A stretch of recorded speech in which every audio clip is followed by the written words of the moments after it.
ನಾನು ಚಂದ್ರಶೇಖರ್ ಒಂದು ನಿಮಿಷ ಯಾದವ್ ಅವರು ಒಂದು ವಿಚಾರ ಹೇಳಿದ್ರು. ನಾವು ಇಲ್ಲಿಗಲ್ ಆಗಿ ಕನ್ಸ್ಟ್ರಕ್ಟ್ ಮಾಡಿದಂತ ಮನೆಗಳನ್ನು ಕೆಡವಿದ್ದೀವಿ. ಮಾನವೀಯತೆಯ ದೃಷ್ಟಿಕೋನದಿಂದ ಅಲ್ಲಿದ್ದಂತ ಕನ್ನಡಿಗರಿಗೆ ನಾವು ಮನೆ ಕೊಡುವಂತ ಕೆಲಸ ಕರ್ನಾಟಕದ ನಾಗರಿಕರಿಗೆ ಮನೆ ಕೊಡುವಂತೆ ಅದ್ರಲ್ಲಿ ತಪ್ಪಿಲ್ಲ. ಅಲ್ಲಿ 180 ಮನೆಗಳು ಡಿಮಾಲಿಶ್ ಆಗಿದೆ ಲೇಔಟ್ ಅಲ್ಲಿ, ಯಾವುದು ವಾಸಿಮಿಗಳಿಗೆ ಅಷ್ಟೂ ಮನೆಗಳಿಗೆ, ಅದರಲ್ಲಿ ಉತ್ತರ ಪ್ರದೇಶದಲ್ಲಿದ್ದಾರೆ, ಬಾಂಗ್ಲಾದೇಶದಲ್ಲಿ ಅಷ್ಟೂ ಮನೆಗಳಿಗೆ ಕಟ್ಕೊಡ್ತೀವಿ ಅಂತೇಳಿ ಜಮೀರ್ ಅಹಮದ್ ಇರೋದು. ಎಲ್ಲಿ ಬೈಯಪ್ನಹಳ್ಳಿನಲ್ಲಿ ಮನೆಗಳಾಗ್ತಾ ಇದೆ, ಆ ಮನೆಯ 180 ಜನಕ್ಕೆ 180 ಮನೆಗಳು ಅಕ್ರಮವಾಗಿ ಹೊಸದಲ್ಲಿ ಇರ್ತಕ್ಕಂಥವ್ರಿಗೂ ಕೂಡ ಕಟ್ಕೊಡ್ತೀವಿ ಅಂತ ಹೇಳಿದ್ದಾರೆ. ಮೊದಲನೇದು. ಎರಡನೇದು, ನಮ್ಮ CPM ನ ಇವರಿಗೆ ನಾನು ಕೇಳ್ಕೊಳಕ್ಕೆ ಇಷ್ಟಪಡ್ತೀನಿ. 2022ರಲ್ಲಿ ಮರಡು ಅಂತಕ್ಕಂಥ ಸ್ಥಾನ, ಕೊಚ್ಚಿನಲ್ಲಿ ಮರಡು ಅನ್ನೋ ಜಾಗದಲ್ಲಿ ಏರಿಯಾದಲ್ಲಿ 4 ಫುಲ್ ಫ್ಲೆಡ್ಜೆಡ್ ಅಪಾರ್ಟ್ಮೆಂಟ್ ನ ಡಿಮಾಲಿಶ್ ಮಾಡ್ತು ಇದೇ ಪಿಣರಾಯಿ ಸರ್ಕಾರ. 4 ಫುಲ್ ಫ್ಲೆಡ್ಜ್ ಅಪಾರ್ಟ್ಮೆಂಟ್ ಯಾಕೆ ಅಂತ ಹೇಳಿದ್ರೆ ಅಕ್ರಮ ಅಂತ ಹೇಳಿ ಸುಪ್ರೀಂ ಕೋರ್ಟ್ ಹೇಳ್ತು ಅಟ್ಲೀಸ್ಟ್ ಒಂದು 25 ಲಕ್ಷ ಪರಿಹಾರ ಕೊಡ್ಸಿ ಅಂತ ಹೇಳಿ. ಪರಿಹಾರ ₹1 ಕೊಡ್ಲಿಲ್ಲ.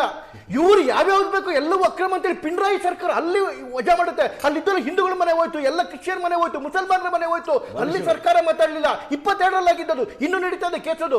ಇಲ್ಲಿಗೆ ಬೆಂಗಳೂರಿಗೆ ಮಾತ್ರ ಪ್ರಶ್ನೆ ಕೇಳ್ತಾ ಇದ್ದಾರೆ. ನಾನು ಕೇಳ್ತಾ ಇರೋದಷ್ಟೇನೆ, ಇವನ್ ನಾನು ಇವರು ನಾಗರಾಜ್ ಯಾದವ್ ಕೇಳೋದಷ್ಟೇನೆ, 180 ಮನೆಗಳೇ ಡಿಮಾಲಿಶ್ ಆಗಿರೋದಲ್ಲಿ ಆ 180 ಮನೆಗಳಲ್ಲಿ ಇರ್ತಕ್ಕಂಥ 90% ಅಕ್ರಮವಾಸಿಗಳು ಬೇರೆ ಬೇರೆ ಕಡೆ ಇದ್ದವರು ಎಲ್ಲರಿಗೂ 180 ಮನೆ ಕಟ್ಕೊಟ್ಟಿದ್ದಾರೆ. ರಾಜರಾಜೇಶ್ವರಿ ನಗರದ ದಲಿತರಿಗೆ 1 ಮನೆ ಕಟ್ಕೊಟ್ಟಿದ್ದೀರಾ? ಯಾವುದು ಕೆಂಪೇಗೌಡ ಬಡಾವಣೆಯಲ್ಲಿ ಮನೆ ಕಟ್ಕೊಂಡಂತಹ ಒಬ್ಬ ರೈತ ರಾಜೀವ್ ಗಾಂಧಿ ಹೌಸಿಂಗ್ ಸ್ಕೀಮ್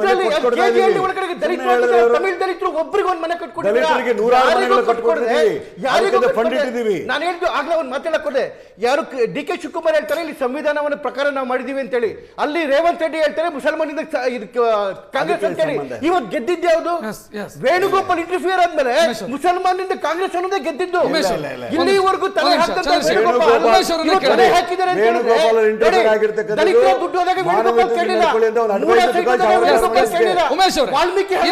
ನಿಮ್ಮ ಬೇಡಿಕೆಯ ಬಗ್ಗೆ ನನಗೊಂದು ಸ್ಪಷ್ಟತೆ ಬೇಕು. ನಮ್ಮ ವೀಕ್ಷಕರು ನೋಡ್ತಾ ಇರ್ತಾರೆ. ನಾಗರಾಜ್ ಯಾದವ್ ಅವರು ಹೇಳಿದಂತೆ ಕರ್ನಾಟಕದವರಿಗಷ್ಟೇ ಅಲ್ಲಿ ಯಾರು ಮನೆ ಕಳ್ಕೊಂಡಿದ್ದಾರೋ ಅವರಿಗೆ ರಾಜೀವ್ ಗಾಂಧಿ ನಿಗಮದಿಂದ ಮನೆ ಸಿಗಬೇಕು ಅಂತ ಹೇಳ್ತಿರೋದಾ, ಅಥವಾ ಅದು ಯಾರೇ ಇರ್ಬೋದು, ಯಾರೇ ಮನೆ ಕಟ್ಕೊಂಡಿರ್ಬೋದು, UP ಅವರು ಇರ್ಬೋದು, ಇನ್ನೆಲ್ಲೇ ಯಾವುದೇ ರಾಜ್ಯದವರು ಬಿಹಾರ ಇರ್ಬೋದು, ಎಲ್ರಿಗೂ ಕೊಡಬೇಕು ಅಂತ ಹೇಳ್ತೀರಾ? ಈಗ ನೋಡಿ ಸರ್, 192 ಮನೆಗಳು ಅಲ್ಲಿ ಈಗಿರ್ತಕ್ಕಂಥ ಒಂದು ಸರ್ವೆ ಪ್ರಕಾರ 192 ಮನೆಗಳನ್ನ ಒಡೆಯಲಾಗಿದೆ. ಕೆಲವರು 7 ವರ್ಷದ ಹಿಂದೆ ಬಂದಿರ್ಬೋದು, ಕೆಲವರು 25ರಿಂದ 35 ವರ್ಷದ ಒಳಗಡೆ ಬಂದಿದ್ದಾರೆ, ಅಲ್ಲೇ ವಾಸ ಇದ್ದಾರೆ. ಅವ್ರಿಗೆ ವೋಟರ್ ID ಇದೆ, ಆಧಾರ್ ಕಾರ್ಡ್ ಇದೆ, ರೇಷನ್ ಕಾರ್ಡ್ ಇದೆ. ಈಗ ಅವ್ರು ಅಕ್ರಮ ವಲಸಿಗರು ಅಂತೇಳಿ ಮುಂಚೆನೆ ಗೊತ್ತಿದ್ರೆ ಅವರಿಗೆ ಈ ಎಲ್ಲ ಡಾಕ್ಯುಮೆಂಟ್ ಸಿಗಬಾರ್ದಾಗಿತ್ತಲ್ಲ. ಕೊಚ್ಚಿನಲ್ಲಿ ಇವ್ರು ಯಾಕೆ ಕೊಡಿದ್ರು? ಮತ್ತೆ ಕೊಚ್ಚಿನಲ್ಲಿ ಯಾಕೆ ಕೊಡಿದ್ರು ಇವರು? ಒಂದ್ ನಿಮಿಷ ಕೊಚ್ಚಿನಲ್ಲಿ ಯಾಕೆ ನನ್ನ ಹತ್ರ ವೋಟರ್ ID ಇದೆ, ಆಧಾರ್ ಕಾರ್ಡ್ ಇದೆ, ಪ್ಯಾನ್ ಕಾರ್ಡ್ ಇದೆ, ನಾನು ಸರ್ಕಾರಿ ಜಾಗದಲ್ಲಿ ಮನೆ ಕಟ್ಕೊಡ್ತೀನಿ ಅಂತ ನನಗೆ ಅದು ಪರ್ಮಿಷನ್. ವೋಟರ್ ID ಮನೆ ಕಟ್ಟೋದು ಅಂತ ಆ ಚರ್ಚೆಗೆ ಮತ್ತೆ ಹೋಗೋಣ. ಈಗ ಸೂಕ್ತ ದಾಖಲೆಗಳು ಇರುವಂತವ್ರು 25-30 ವರ್ಷಗಳಿಂದ ವಾಸ ಇರುವಂತವ್ರು, ಸೂಕ್ತ ದಾಖಲೆ ಅಂದ್ರೆ ಬಡ ಜನರು ಅಲ್ಲಿ ವಾಸ ಮಾಡ್ತಾ ಇದ್ದಾರೆ. ಬೆಳಿಗ್ಗೆ 6 ಗಂಟೆಗೆ ಫೋರ್ಸ್ ಹೋಗುತ್ತೆ. ಸರ್, ಬಡ ಜನರು ಅಂತ ಹೇಳ್ತೀನಿ, ನಾನು ಬೈಟ್ ಹೇಳ್ತೀನಿ. 6 ಜನ ಮಕ್ಕಳಿದಾರಂತವ್ರಿಗೆ.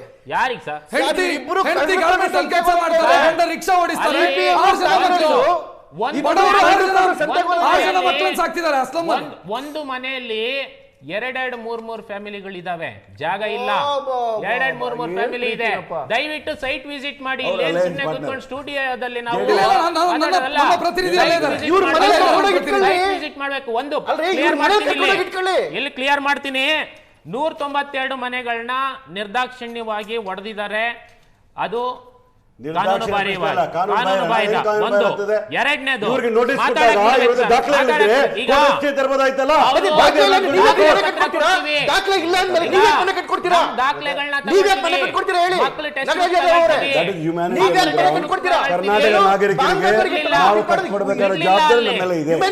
ಮಕ್ಕಳ ಟೆಕ್ಸ್ಟ್ ಬುಕ್ ತಗೊಳಕ್ಕೂ ಬಿಡ್ಲಿಲ್ಲ.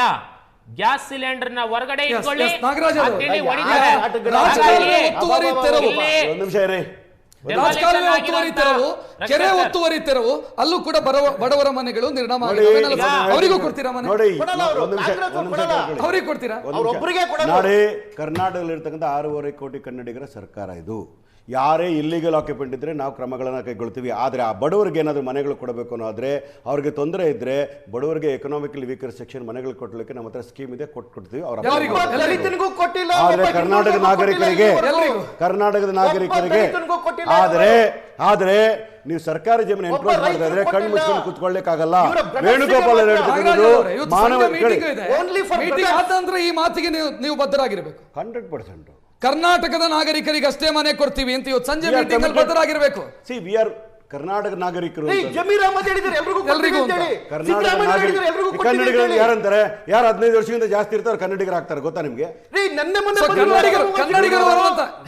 ಕನ್ನಡಿಗರು ಅಂತ ಸರೋಜಿನಿ ಮಹಿಷಿ ವರದಿ ಪ್ರಕಾರ ಒಟ್ಟು ನಿಮಗೆ ಎಲ್ಲರಿಗೂ ಮನೆ ಕೊಡಬೇಕು ನಾಗರಾಜ್ ಯಾದವ್ ಅದನ್ನು ಒಪ್ಕೊಳ್ಳಿ. ಉಳಿದವರಿಗೆ ಕೊಡಬೇಕಾದಂತ ಅಗತ್ಯ ಇಲ್ಲ.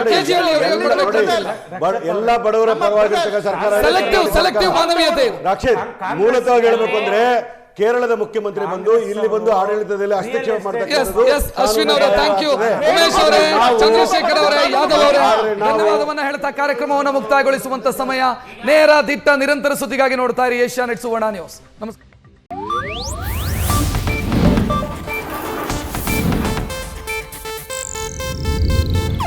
ಇದು ಏಷ್ಯಾನೆಟ್ ನ್ಯೂಸ್ ನೆಟ್ವರ್ಕ್ ಪ್ರಸ್ತುತಿ.